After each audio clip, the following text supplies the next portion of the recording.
Hello, it's Johnny from Johnny's Book Reviews, a site to help inspire you guys to go read, so go read. Today, I'm reviewing It Ends With Us by Colleen Hoover. Does it pass or not? You'll find out by the end of this review. So for my book reviews, it has to pass 3 things. And I honestly am very tough with the 2 things, right? Straight off the bat. So number 1, it has to catch my attention the first couple pages. If it does not, then I'll actually put the book down and never touch it again. You actually have to be very picky with the books you read, and I am very picky. Now, if it doesn't catch my attention, I'll put it away and never touch it again. Now, if it does, that leads to the second thing, where it has to carry my attention throughout the entire book. Not 50 pages, not 100 pages, like Almost Gone. I stopped at 124. I did finish it, but it did take me almost 2-3 months to finish it.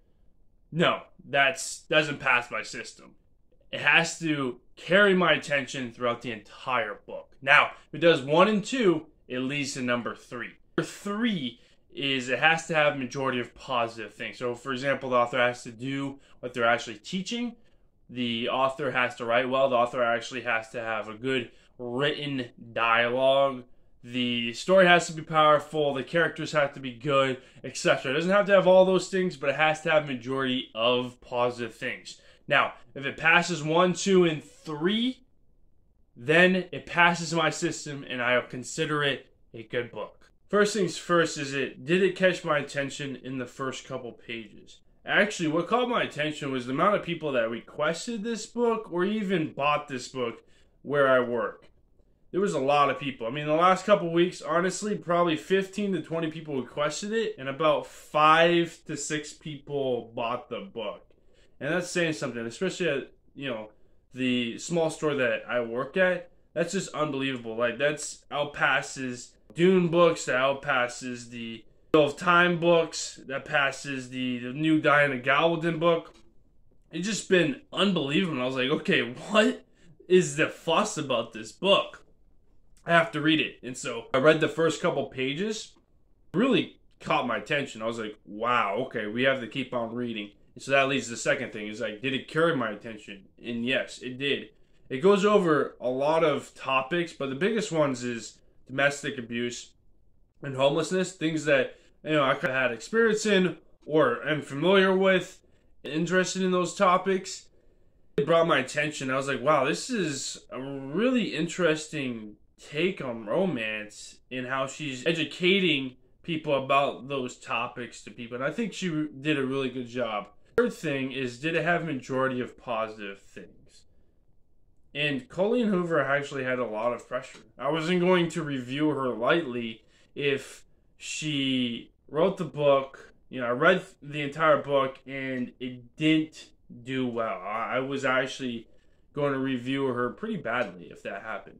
However, she didn't disappoint. She actually did a really good fucking job. She wrote really well. She had a powerful story.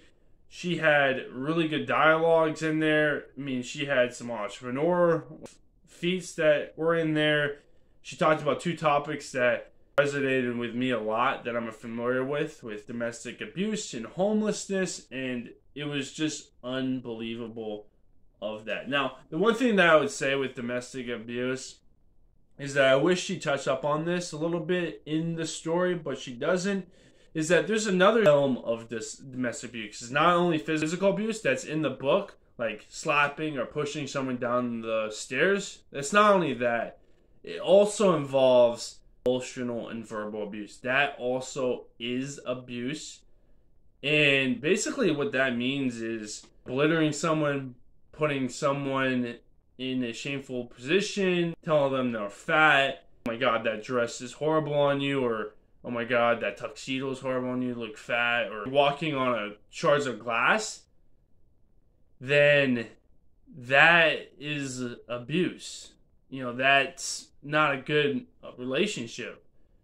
And I think that should be talked about as well. And I wish she actually talked about those, or 1 or 2 or both of those abuses in the book as well. Not only physical abuse, because that's the known one. We don't really talk about emotional and verbal abuse, and that's the one that I feel like needs to be talked about a lot more too. Impacts the mental health, impacts the relationship, and how you view other relationships as well, and how when you get a divorce or even go into another relationship, like your spidey senses are going off, like, okay, this is not good to do, but actually it's the right thing to do, and it gets into a whole different thing. I think that's really what I wish was in the book.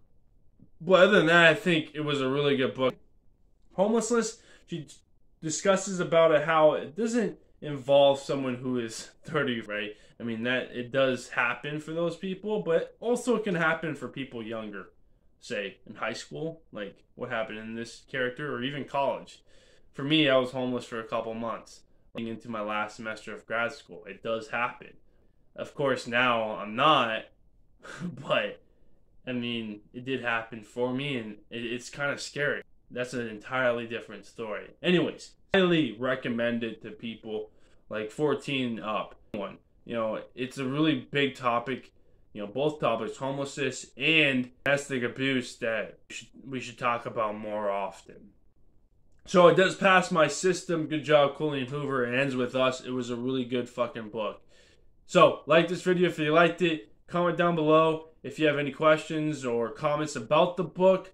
And, of course, lastly, subscribe to this channel, as I'll do more reviews over nonfiction books and fiction books over the next couple weeks, months, and years. I'll see you guys in the next one.